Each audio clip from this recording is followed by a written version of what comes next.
So we're in week number 3 here, and the month of October, and we are talking this month about abundance. And so I have been so excited about, kind of like exploring this and talking about abundance from a number of different perspectives. I have, you guys know, spiritual economics, and there's several books, of course, The Course in Miracles, and all these other books that talk about spirituality. So one of the things we've talked about over the last couple of weeks are the blocks to our abundance, the things that get in our way. So whether those things are stuff like how we see the world, how we think about the world, our own self-worth and self-esteem, there's a whole bunch of stuff, anger, unforgiveness, all of this stuff just kind of blocks our path. So we've been talking about this, and I'll tell you, it has been a big blessing, a bigger blessing for me in exploring this than some of you probably as you kind of sit back and listen. And so as I sit there and I think about all the ways in which we can, maneuver ourselves and change the things that are going on in our lives, it's still up to each and every one of us to look and see how it is that we can develop into the people that we would become. In the Course in Miracles, there is this thing that says that, spirituality at its highest is the same, one and the same as psychology, in that it helps us to grow as people. And it's all about our own personal self-development. So as we go through these things, we see and we look at the blocks that are inhibiting us from getting to where we desire to be.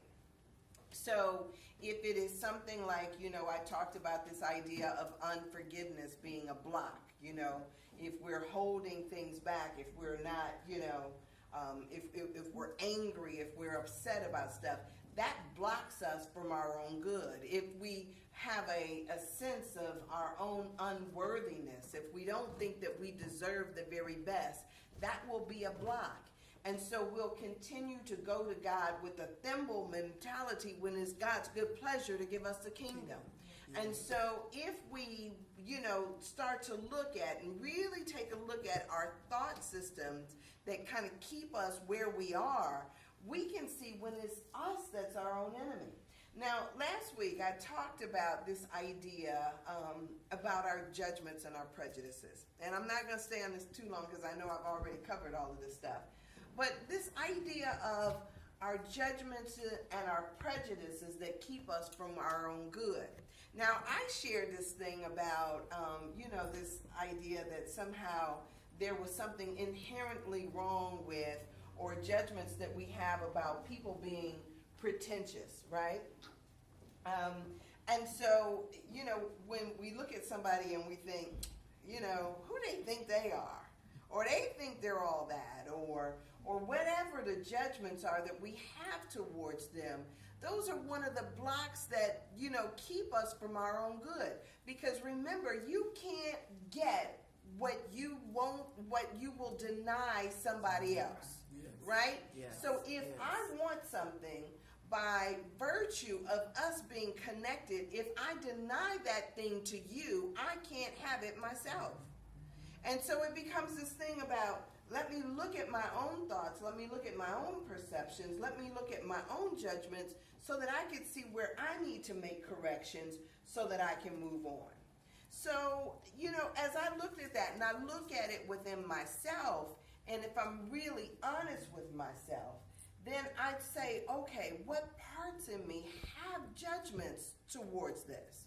What parts of me looks at a TV and judges the candidates that are on the TV and what they're saying? What part of me is saying something about, how much money this person has coming in, or how much money that person has comes in, and thinks that there's something wrong with it? You know what I'm saying? Yes. And so as we judge, they say that, we want to point the finger and talk about, other people. But then we don't recognize how many fingers are pointing back at ourselves. Because hate, when we sit there and judge other people, we're not saying, oh, they're so judgmental. We're looking at it and knowing that we're the ones that are judgmental. We're the haters, So it becomes this thing of, we can't get out of or escape from what we project into the world. So this whole thing, abundance, spiritual abundance, it is about this thing about developing oneself. It's about self-development. And in the word development is that word, or that little root is like the envelope word, that envelop, right? And so develop is not about, something other, some other stuff, It's about the unfoldment of our best possible selves. How do we get to our best possible selves? So, so that's one of the things that I really like focusing on as we talk about this idea of abundance. How do we get to our best possible selves? We get rid of the blocks, the blocks of anger, the blocks of self-hatred, the blocks of unforgiveness, the blocks of feeling unworthy, all of those things. We get rid of those things. Now, I know some of y'all are probably thinking like, Sandra, you don't know.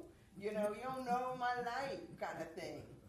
And to some extent, we think that these things help us as folks. But if you can imagine that, part of, in the Lord's Prayer, it says, forgive us our debts as we forgive our debtors. And part of it means is that we must forgive in order for us to be forgiven. There's some things that we have to let go of in order for us to get and to become the people that we desire to be. It's not just that it'll happen instantly. Now, bless you. And I don't want to skip over this because I always tell people, we have learned, we've been here in New Thought and this type of thinking for a while. And I tell you, like I told y'all last week, it seems easy to manifest stuff. I mean, just instantaneous, those things that we desire. But then when we look at what we're desiring, do they speak to our highest and best? A couple of weeks ago, Alan and I watched this series called, what was it, Alan? Yeah, it was, I'm sorry, it's going to come to me. It's called Post-Traumatic Slave Syndrome. It was an interesting little, talk that this woman gave. And she talked about the vestiges, the leftover junk that we have as part of slave mentality. Yeah. Part of slave mentality has us thinking that we don't deserve the very best. Has us thinking that, like in the Bible, you remember in the Bible where the people of Israel were enslaved, and they were sitting there and they were busy trying to please the master and trying to do the things when he told them to make bricks out of straw. They were out there really, oh, please let us, help us to get this brick and make, this brick without straw. And they were still trying, instead of saying, you know what, I want to be free of all of this. How many times do we pray the small prayers just to get a bill paid or just to have the little things in life rather than really looking at that God wants to give us the kingdom. God wants to give us the very best. And as we develop our consciousness, we recognize that we are worthy of receiving the very best. But we don't ask for that. Most of us want to make do in the circumstances and situations that we're in. How do we get to the point where we just move beyond that and pray the big, audacious prayers? Not just let me have a good meal or that my table be full, but that the world's table be full. Why not work towards something bigger? Now, I wanted to come in here today because I get so excited and worked up about all this stuff. And I kept telling myself, Sandra, calm down so you can really talk about what it is that I needed to talk about. And it was interesting because I say to myself all the time that it's not the stuff that's important. It's, sometimes we get caught up and we think it's about the material things. We think it's about the cars. We think it's about the houses. We think it's about a job title or how much money we have coming in. Yeah, those things are nice. People think that that's an indicator of how blessed we are. But that's still on a small scale of the possibilities that is, that you are entitled to, right? It is God's good pleasure to give you the kingdom, right? Yeah. He created you and said that, I created man and it is good. He created you like itself. You are not separate and apart from God. Jesus told you you could do all these things and greater. So this idea that, that we have to just worry about jobs and cars and clothes and these small level things, but when there's so much more out here. So it's interesting because sometimes I'm funny about myself. I kind of think I laugh at myself a lot. And so I'm driving down the street, and you know how you're driving down the street and you think, I really should go someplace. I should go shopping. I should go to DSW, or I should go. And then I think to myself, but there's really nothing that I want. I mean, I don't need any of that stuff. But there's a part of our mind that wants to busy ourselves with stuff, Oh, it would be nice if I had, the new this or new that. But then that mindset that we have needs is part of the reason why we are where we are, right? It says, the Bible tells us that you have no needs, right? Mm-hmm. And the more you think that you have a need creates more need, because what happens is that the universe is always saying yes to you. Right. The universe is saying yes, and so the more you think I don't have, the more you won't have. It's like this thing this guy said is that donut hole syndrome. Instead of focusing on the donut that you do have, you were focused on the hole that's missing. Like somebody took part of my donut. It's like it's no lack. There's nothing missing. It's all here for you. So, I get to this point where I'm saying to myself, there's no lack. All is well if I just recognize all that's well. And we only get to that place when we come from an idea and an attitude of gratitude for the things that we do have, right? So it's not this consciousness of, God give me this or God give me that. It's not us praying out there, but to develop a consciousness of God right where we are. Yeah. That consciousness of unity that says no matter what, as long as I know I am one with that which created me, as long as I know that is my, that truth about myself is that I am one with it. It says, seek ye first the kingdom of God and his righteousness, and all these things are added on to you, because it is about us getting in alignment with the consciousness that said you were never separate. That's the story of the prodigal son, right? I mean, the prodigal son, he goes off to a far kingdom. He finds himself coming into want, is what it said. And so through this want, he found himself struggling with the pigs, trying to eat some food. And then it said he came to himself. He came to himself. It's like, I got a clue.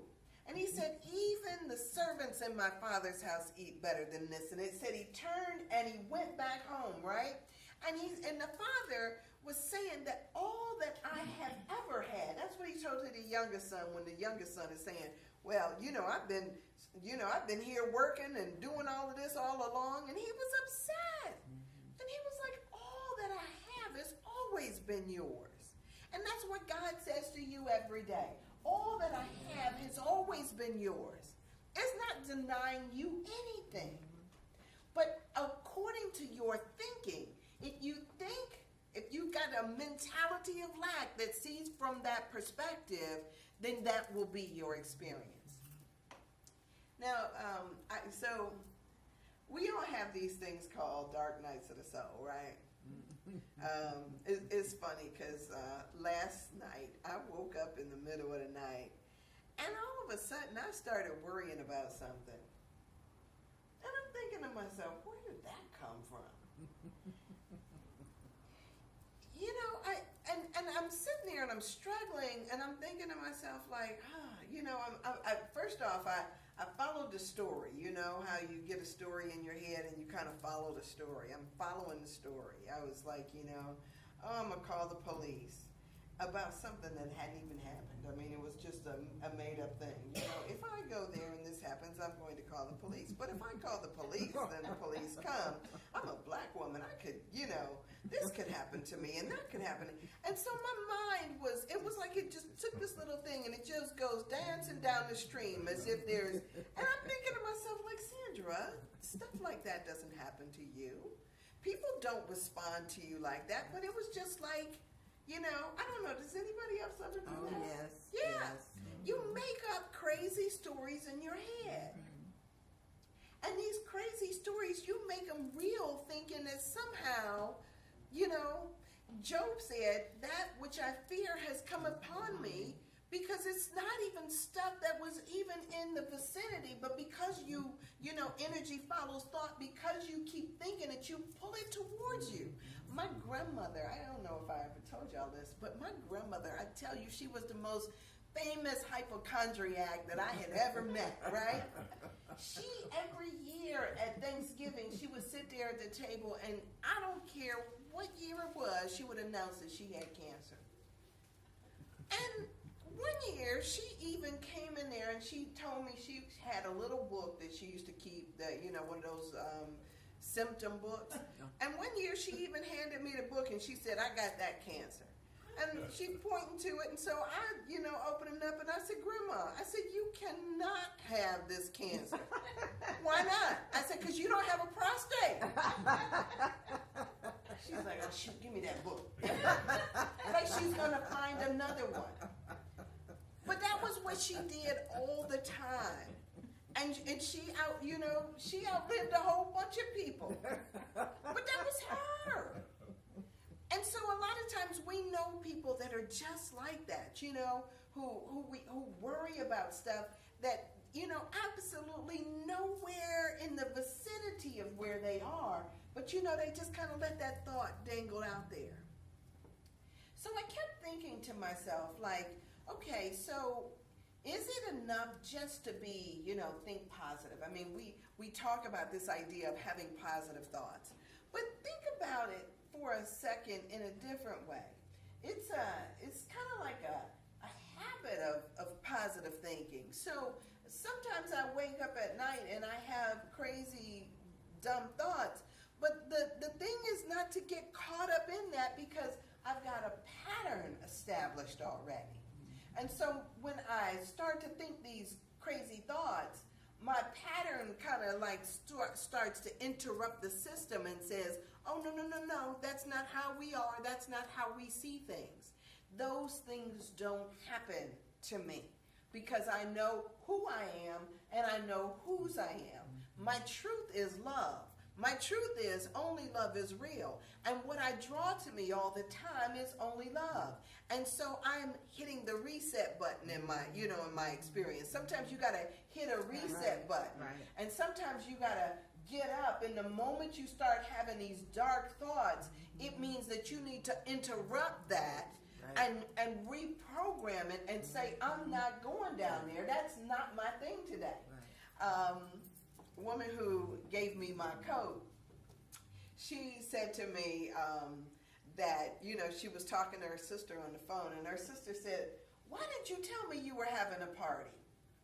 And she was like, well, what do you mean? Why didn't you tell me you were having a party? I would have brought some potato salad or some chicken or this, that, and the other. I would have come prepared. And she was like, what party are you talking about? She says, that pity party you're involved in right now.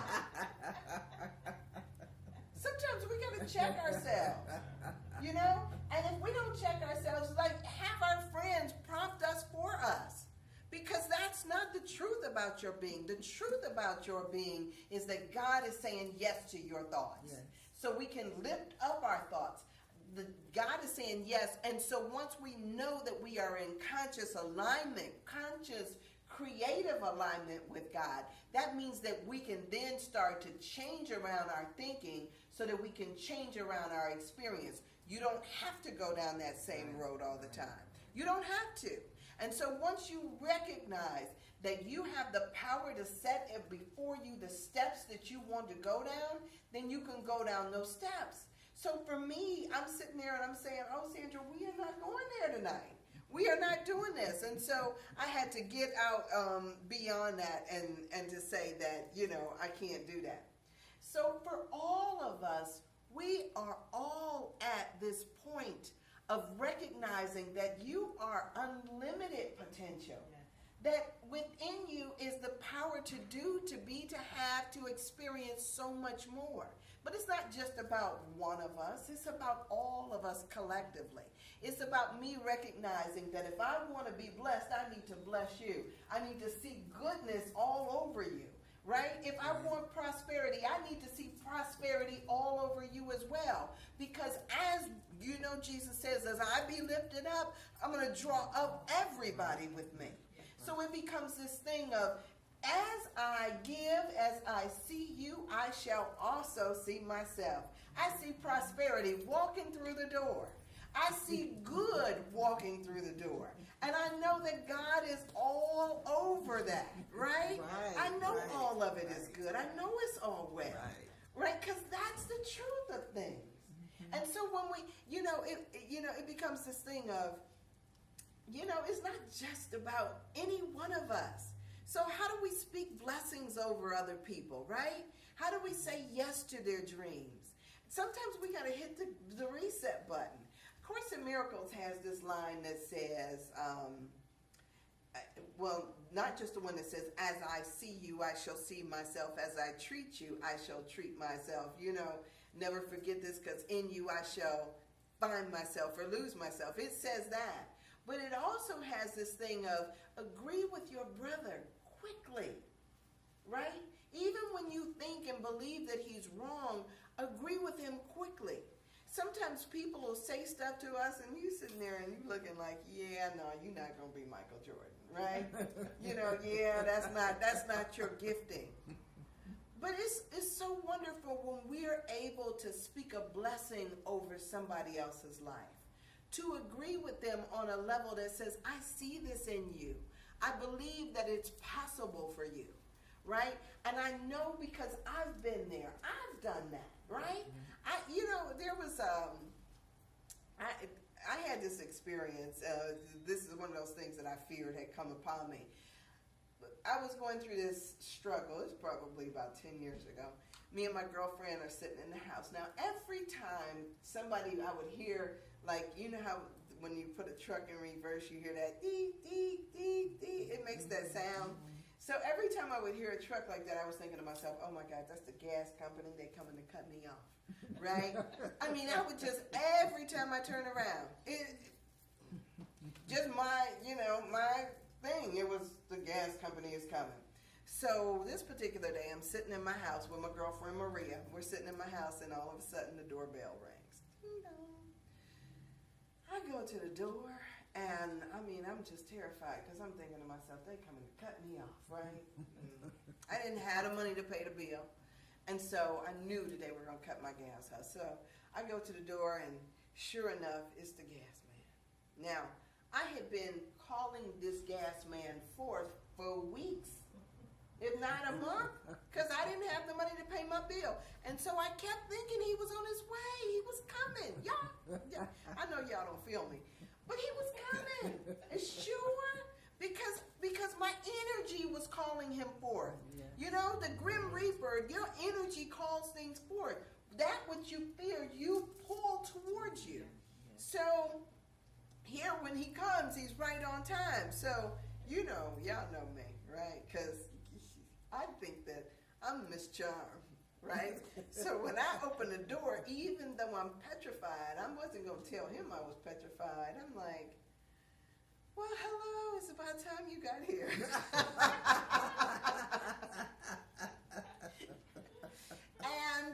and And the funny thing is that I started trying to figure out what I could do. I'm telling him, and he's standing there and he's looking at me. Will you accept a check? No, I can't take a check from you. And I'm sitting there and I'm saying, oh, but I gotta do something because I need my gas. It was so imperative that I have my gas, and he was like, well, did you call this agency? Did you call that agency? Did you do this? Did you do that? And I'm sitting there and I'm saying, no, I didn't do that. I didn't do that because my fear was in the way. Sometimes our fear blocks us from seeing the possibilities. Right. There's that story, I can't even tell you who it was, but remember when he thought he was supposed to go out there and sacrifice his son, and then all of a sudden he sees the ram that's caught in the bush? Our fear, when we're caught up in fear, we can't even see other possibilities. We can't go there because our fear is so great it blocks us. Our fear makes what we're fearing correct, our ideas about it correct. And so, when the guy is standing there, he's asking me, did I do all these? And I asked him, I said, is it possible you can give me an hour? And he was like, sure. He says, I'll tell you what. He says, I'm going to go to lunch. And when I come back, though, I'm going to cut you off.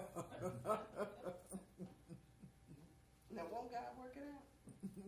I was like, me and Maria was up there doing the holy dance after that whole thing, because it was like, by the time he got back from lunch, I had the whole situation all worked out. God stepped in right there, right when I needed him, And so it becomes this thing of, if we just recognize that everything that we need is right there and available to us, we can move beyond the point where we're just caught up in our fears and what we can't do. I mean, I've been in a place where I'm sitting up there saying, that wasn't the truth about the things, but it is true. And it's true about everything.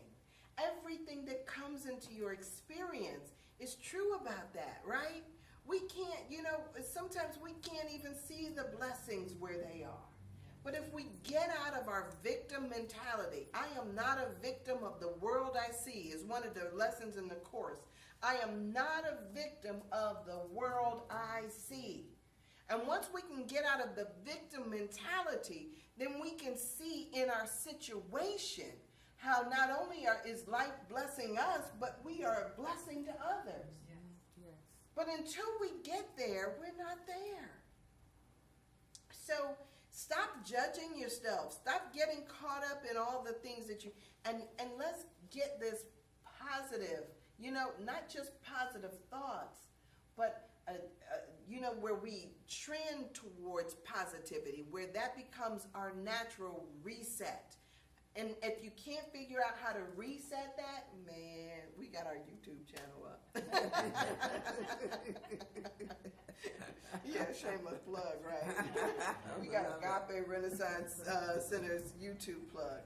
But it's funny because there needs to just be a shift. Sometimes it's just a slight shift in our thinking that takes us from where we were to where we desire to go. And it's all about us just developing this personal strength, right? This personal perseverance to get us where we need to be. So it's funny, one of the things that I think that we miss out on is this idea that we can, in this consciousness of God, unite with that which is our truth, right? We weren't created out there somewhere. We are created one with God. And so it becomes this thing about developing our personal character, right? And what does that mean for all of us?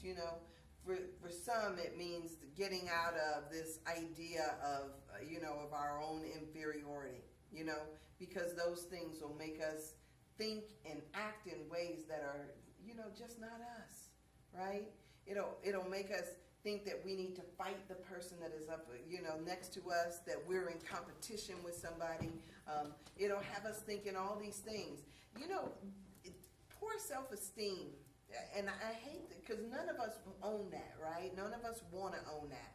But poor self-esteem will have us thinking in some ways that is just beneath who we are. It'll have us thinking that we're not worthy, that we can't do or we can't have. Or the other thing, the other way that it disguises itself is that if I put on the right clothes or if I, dress myself up in the right way, then I'm better than all the people that I'm around, right? And that in itself is a sense of insecurity. That in itself is a sense of poor esteem. When we start to think that somehow we're better than or different from all the folks that are around us. We are one. There is only one of us here. When it says that God begat his only one son, you are it. You are part of that. It is the sonship, as the Course in Miracles calls it. All of us are part of the same whole. None of us are separate. None of us are apart. And all of us are gifted in different areas, differently gifted, right? And God loves you unconditional. So, somebody at the prayer breakfast said that you came in here with nothing and you leave with nothing, right? And somehow we think as we accumulate stuff along the way, it makes us better. It doesn't make us better than somebody else. It does, I remember a guy telling me, he was like, I'm sitting up there and my supervisor's chewing me out, and he says, and I look down and his shoes are raggedy. I would never wear raggedy shoes. And in his mind, that made him better. But no. I mean, all of us are one. And if we have that in our psyche as we deal with other people, then we can be in our heart space and love the person that is before us, and to know that God sent them right here to give me this lesson right now. What am I supposed to learn? What am I supposed to do? Why am I here? And so it becomes about that. So I'm saying this to you because I don't want us to get caught up in this idle thinking. Idolatry makes us think that when we have the golden calf, it somehow makes us better. When we got our grape pomped, it somehow makes us better. But it doesn't. There is only one of us here. And as I desire for me, I must also desire for you. I must also bless it in you. As Reverend Ike says, I just see prosperity all over you, right? I see love and goodness all over you. I see right action all over you. I see healing all over you, because that's the truth of our being. That's the truth of who we are. And so, we got to get out of this whole thing of thinking. Now, and let me say this too, because I only got a few seconds left. Remember the story about the talents? When God gave him the talents, and the one guy went out and he multiplied his talents and got more, and the second guy, he went out and he made more out of it, and then the other guy who wanted to go and he wanted to bury that talent and hide it, and then when his master came back off of vacation, he dug it up and he says, here, I saved this, and it's cleaned it off, and it was like trying to hand it to him and saying, you remember the story, and the story goes, he says, you wicked and slothful servant, even that which you have was going to be taken from you, and he took that talent back. And I used to think that was really unfair, I used to think that somehow that story, there was something wrong with that story. It's like, what was wrong with the guy saving it and giving him back equal what he was given?